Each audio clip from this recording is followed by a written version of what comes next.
నమస్తే, నేను మీ Gopi. Welcome back to our channel.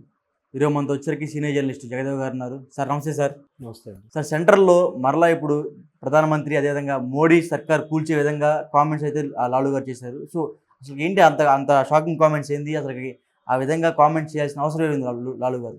Lalu గారు అసలు ఈ మధ్యకాలంలో లాలూ ప్రసాద్ యాదవ్ గారు అంతగా వార్తలు లేనప్పటికీ ఇట్లా ఏవో కామెంట్స్ చేసి వార్తల్లో ఉండాలనుకుంటారేమో మేబీ అనుకోవడం. కానీ ఒకటి వాస్తవం, ఎన్డీఏ బొటాబొటి మార్కులతో గవర్నమెంట్ ఫామ్ చేసింది అనేది వాస్తవం. ఎందుకంటే కలగాయ కూరలాగా ఉంది, కలగాయ గంప ఇదంతా. కాకపోతే ఇక్కడ టీడీపీ కానీ జేడీయూ కానీ కొంచెం బలమైనవే. వాళ్ళందరికీ ఎలా దువ్వాలి, ఎవరినెక్కడ పట్టాలి, ఎవరినెక్కడ నొక్కాలనేది కూడా బీజేపీ అధిష్టానానికి చాలా బాగా తెలుసు.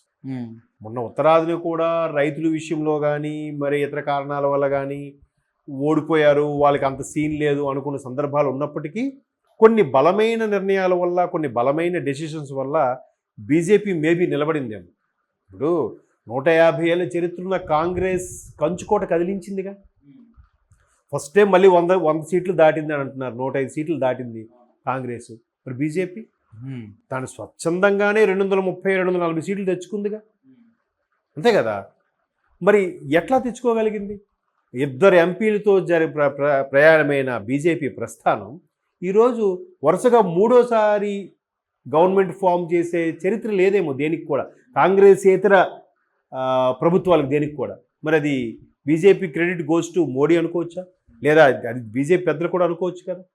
వాళ్ళ యొక్క విధి విధానాలు కానీ, వాళ్ళు కొన్ని పర్సనల్గా పార్టీ పరంగా పెట్టుకునే కొన్ని స్ట్రక్చరబుల్ కన్స్ట్రక్షన్ ఏవైతే ఉన్నాయో అవి కూడా అయి ఉండొచ్చు. 75 ఏళ్ళు దాటిన తర్వాత ఎవరికి ఏ పదవి ఇవ్వకూడదు, లేదా ఒక వ్యక్తి 2 సార్లు 3 సార్లు కన్నా ఎక్కువ చేయకూడదు. ఇట్లాంటి కొన్ని కండిషన్స్ ఉన్నాయి వాళ్ళకి.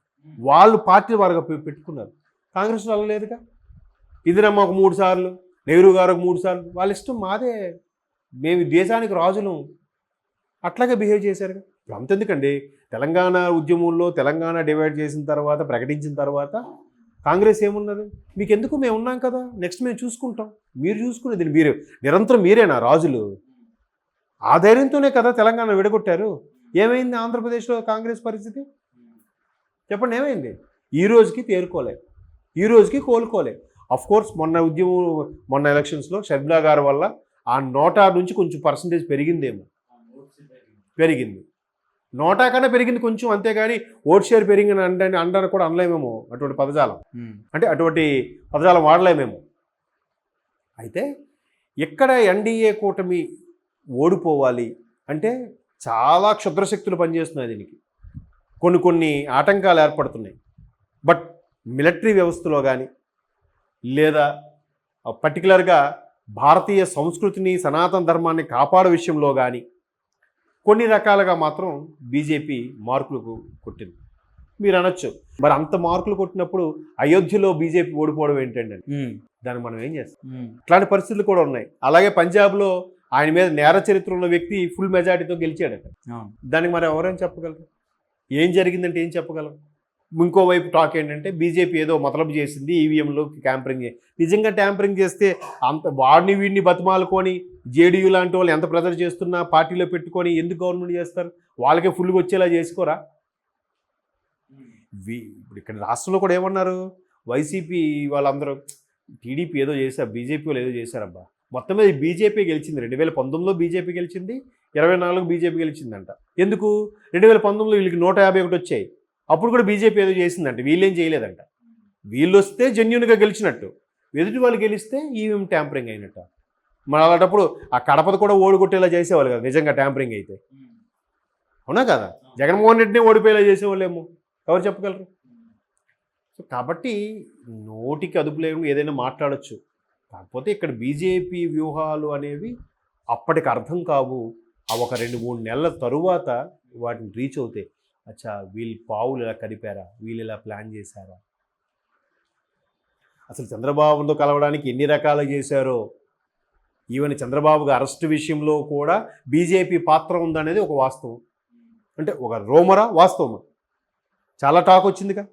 జగన్మోహన్ రెడ్డికి నేను లండన్ వెళ్ళిపోయాను నాకు తెలియదే, నా చంద్రబాబు అరెస్ట్ నాకు తెలియదే, ఇదంతా సెంట్రల్ వాళ్ళు చేయించవచ్చు, బహుశా బీజేపీ వాళ్ళు చేయించారేమో అని అంటే ఒక్క బీజేపీ నేత కూడా ఖండించలేదుగా. ఎందుకు ఖండించలేకపోయారు? మీరేనా అయితే నిజంగానే? ఆ టాకు కూడా కొంతమంది విశ్లేషకులు ఏం చెప్పారంటే, బాబు లాంటి నాయకుడు ఇప్పుడు ఎలాగో అరెస్ట్ తర్వాత ఆయన గ్రాఫ్ పెరిగింది కాబట్టి ఖచ్చితంగా ఇక్కడ కూటమే ప్రభుత్వాన్ని స్థాపిస్తుంది కాబట్టి, జనసేన టీడీపీ అప్పటికి కూటమి అంటే ఎలాగైనా బాబును మనలో కలుపుకోవాలి, మూడోసారి కాబట్టి వాళ్ళకు కూడా వస్తుందో రాదో అని డౌట్ మీద బాబుని ఎలాగైనా లాగాలని చూసే అరెస్ట్ చేయించారనేది కూడా కొంతమంది మేధావులు విశ్లేషకుల యొక్క అభిప్రాయం అయిండొచ్చు కూడా. కాబట్టి ఇన్ని ప్లాన్లు వేసి ఎంత సక్రమంగా చేసిన దాని ఎన్డీఏ గవర్నమెంట్ కూలిపోతుంది అనేది అంత ఆషామాషి విషయం అయితే కాదు.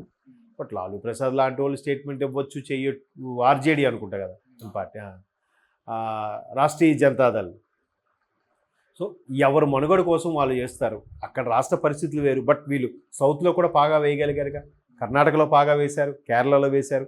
బట్ తమిళనాడులోను ఆంధ్రాలో వేయలేకపోయారు అనుకున్నాం. ఇప్పుడు ఆంధ్రాలో కూటమి ఏర్పడడం వల్ల 9 సీట్లు పెట్టుకున్నారు కదా.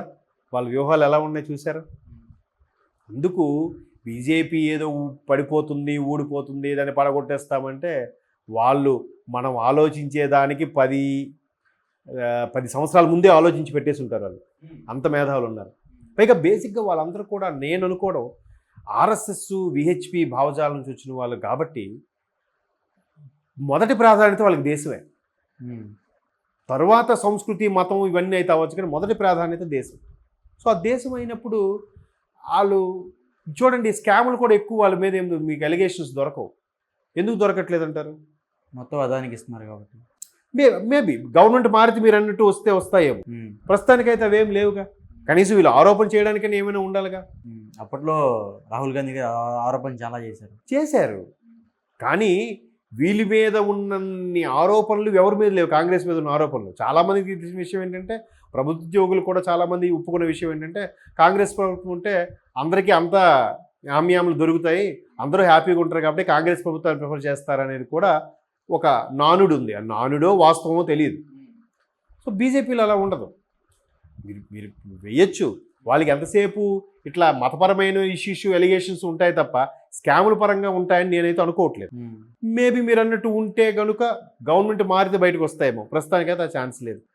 ఈ లోపల కూలిపోతుంది అనుకోవడం మాత్రం కరెక్ట్ కాదు. ఎందుకంటే ఈ దేశ రక్షణ వ్యవస్థ, భద్రత విషయంలో చాలా స్ట్రాంగ్ అయిపోయారు వాళ్ళు.